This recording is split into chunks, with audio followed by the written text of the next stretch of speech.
Hi, everyone. Hey. Hi there, Kate Sawyer Eli, Wavy Writer, Pearl and Daisy. I have another book to read. It's called A Visitor for Bear. This is one that's a little bit newer story than some of the other ones I've been reading to you. There's a lot of different bear stories. There's one called A Library Book for Bear. And I think if you look online, you might even see more bear stories. But I think this is the first one. And it's kind of a really good lesson for bear. So let's get into it. It's written by Bonnie Becker, and it's illustrated by Katie MacDonald Denton. And I'm sure you all know, the author is the one who writes all the words, and the illustrator is the one who creates all of the pictures. So pictures can be done in a lot of different ways. They can be drawn, they can be painted, they can be printed like we saw with Leo Leone. And there's some others that are collage.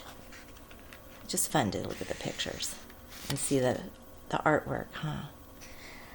All right, so let's start out. And it goes like this. No one ever came to Bear's house. It had always been that way, and Bear was quite sure he didn't like visitors. He even had a sign, "No visitors allowed."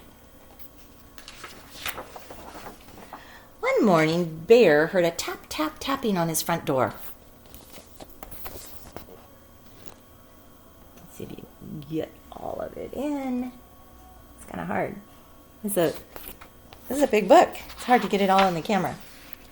When he opened his door, there was a mouse, small and gray and bright-eyed. "No visitors allowed," Bear said, pointing to the sign. "Go away." He closed the door and went back to the business of making his breakfast. Let's scoot back and show you. There we go.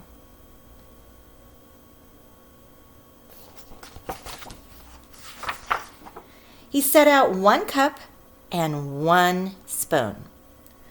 But when he opened the cupboard to get 1 bowl,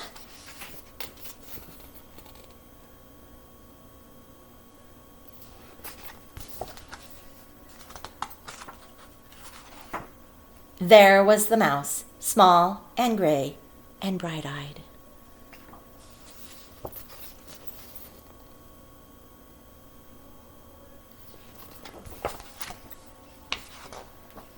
"I told you to leave," cried Bear. "Perhaps we could just have a spot of tea," said the mouse. "Out!" commanded Bear. Most sorry," said the mouse. "I'll be going now." Bear showed him to the door and shut it firmly.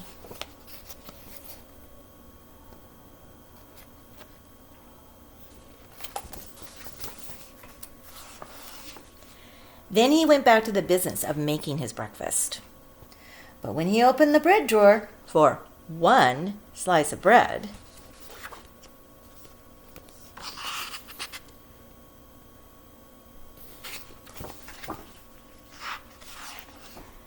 there was the mouse, small and gray and bright-eyed.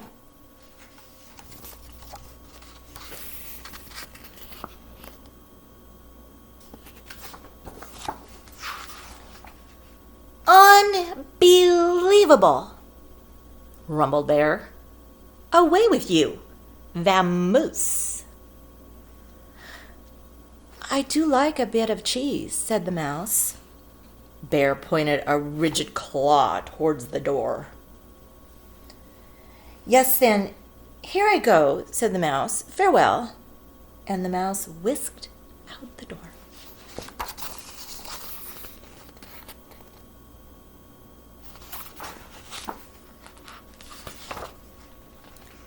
This time Bear shut the door very firmly and locked it tight.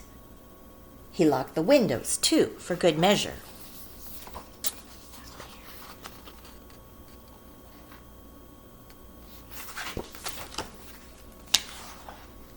Then once again he went back to the business of making his breakfast. But when he opened the fridge to get 1 egg,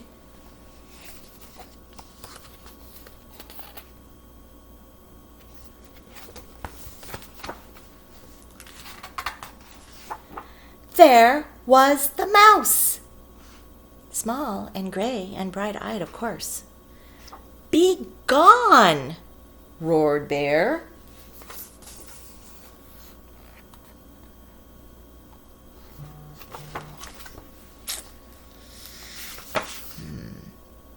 A crackling fire, ventured the mouse. This is impossible, intolerable, insufferable, cried Bear, shaking with anger and disbelief. Terribly sorry, murmured the mouse. Now you see me, now you don't. I'm gone. And the mouse looked very sorry indeed while he waited for Bear to unbolt the door and let him out again.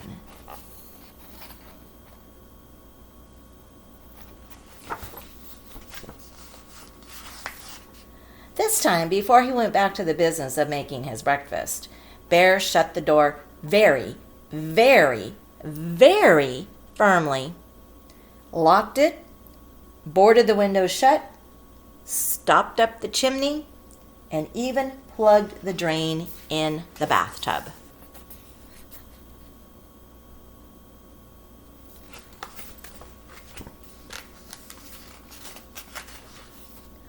Carefully, Bear set about the business of making his breakfast. He opened the cupboard. No mouse. He opened the bread drawer. Nothing. Whew.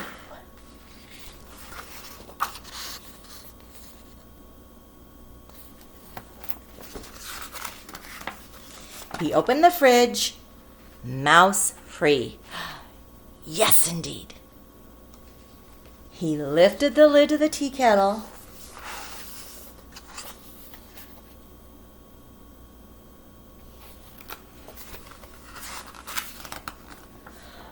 There was the mouse.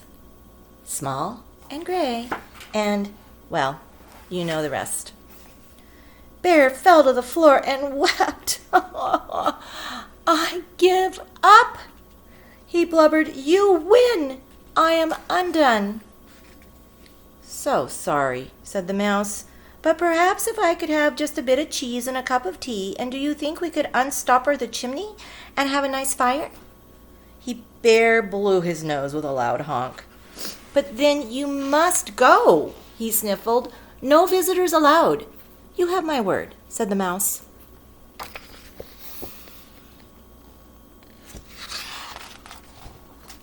Bear unshuttered and unboarded the windows, unlocked the door, unstoppered the chimney, and unplugged the drain.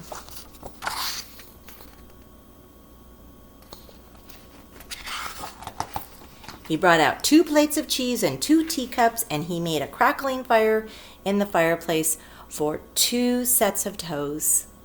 The mouse warmed his feet and nibbled and sipped, and Bear did too. They sat for a long time. The clock in Bear's house ticked loudly.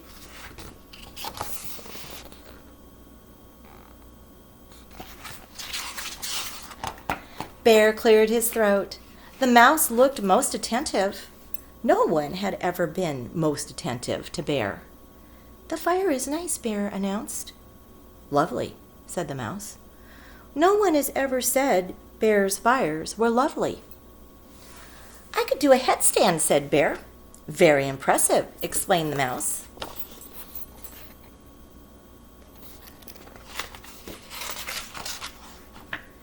Bear told a joke. The mouse laughed heartily. No one had ever laughed at Bear's jokes before. Bear began to think of another joke. The mouse set down his teacup. Bear quickly lifted the teapot. There's plenty more, he said.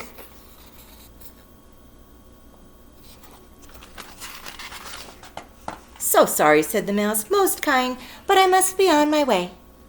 Really, you needn't go, said Bear. I'm off, said the mouse, springing from his chair. Wait, cried Bear, but the mouse stepped out the door. Toodle-doo, said the mouse.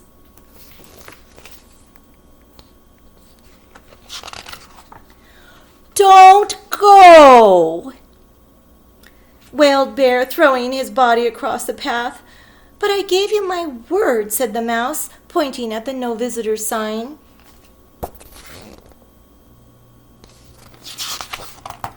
Oh, that, cried Bear, pulling down the sign and tearing it up.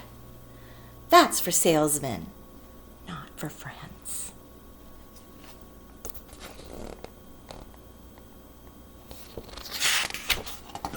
Not for friends? Asked Mouse, small and gray and bright-eyed.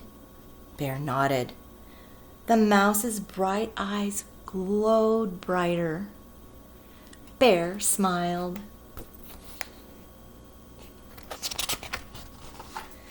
Do you like one lump or two? Said Bear most politely.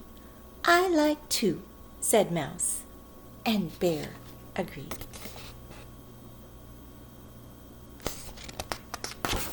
The end. It's more fun to have friends, huh? It's more fun to do things together, so that's why I'm liking doing this with you. So stay safe, and I love you so much. Can't wait to see you all again and give you a big hug. Kisses. All right. We'll see you next time. Bye-bye now.